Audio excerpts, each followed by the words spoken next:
Now, that is a wonderful story. I actually posted on the Ghost Walks fan page, this is where this story came from. I asked people to share their pet ghost stories, and quite a few people posted under there. There's not too much engagement these days. I'm not sure why. It's a little bit been a bit slow. But seriously though, I mean, it was like opening floodgates when you start asking people about pet ghost stories. I wasn't too sure when I was thinking of the concept of this episode, but my mind was put at ease quite quickly because I did some posts on the Ghost Guy Daniel page.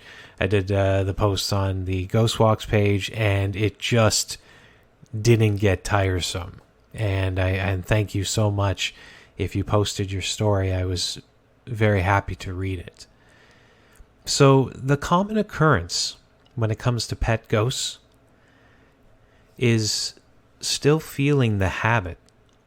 So things that you got used to when your beloved pet was still alive, the feelings of having a cat rub against your leg, or as with the story I just told you, feeling the animal hop up on your bed to sleep. These things don't go away. Now, the idea of the bed is the interesting one. Now, some might say this is just muscle memory, that you're feeling it, kind of like the phantom buzz of a cell phone in your pocket, even when the cell phone isn't there, that you feel it because you're used to it. And in some senses, that may be true. Like if you felt the animal rub against your leg, for example. But when it comes to the bed, this is the interesting one for me, personally. Now, I've talked about it before. You can have a conscious ghost. You can have a residual energy that's just basically like a loop playing over and over again. This is what I believe. That when you're at your most shut down, let me explain. So, in reality, in day-to-day life, we go through the motions. We see reality in a certain way. If we're skeptical, we don't believe in psychic abilities, we don't believe in ghosts. And when the waking mind is perceiving that reality, you don't have any experiences, whether you believe or not, in the sense that we are at our most psychic when you shut down that logical part. So what I'm seeing physically and in material in front of me is not what makes psychic ability. It's more on a spiritual level. It's the same thing with, I've talked about in the past, out-of-body experiences, that you have to be in kind of a half-sleep, half-wake state to have this occur. I don't know what you believe when it comes to where we go when we're sleeping, you know, what dreams are, if it's all just in the head or if there's some spiritual element to that. I don't know. But what I do know is that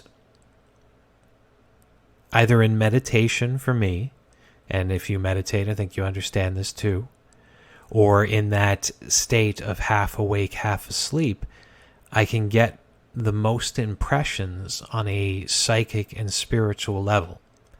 That's for me as a non-psychic, a very, very, very non-psychic. That, getting back to the idea of feeling the animal hop up onto the bed, well, this is when you're in that half-wake, half-asleep moment. Some people may say it could have been a dream. Skeptics might say to you, oh, you were just dreaming. But when I read through this story from Sharon, I don't get that feeling. You know, she actually got up out of bed and she opened the door and she felt like that she was awake. Like this wasn't sleepwalking. Like she was actually awake.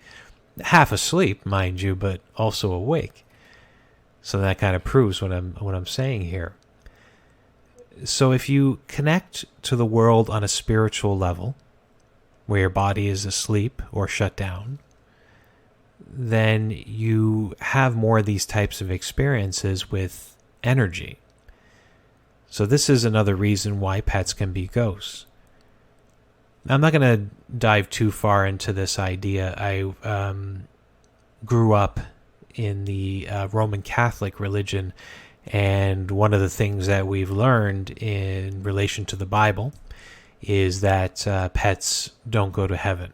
That's what it says somewhere in there. I couldn't give you the exact quote, but that was the teaching, that animals don't go to heaven. And, that I think can carry over for some people into the idea of ghosts. But again, this isn't true, because everything around us is made up of a certain level of energy. And I do believe that living beings, such as humans and animals, have more of this. Animals have feelings. They can have these emotional bursts that draw in and create more energy.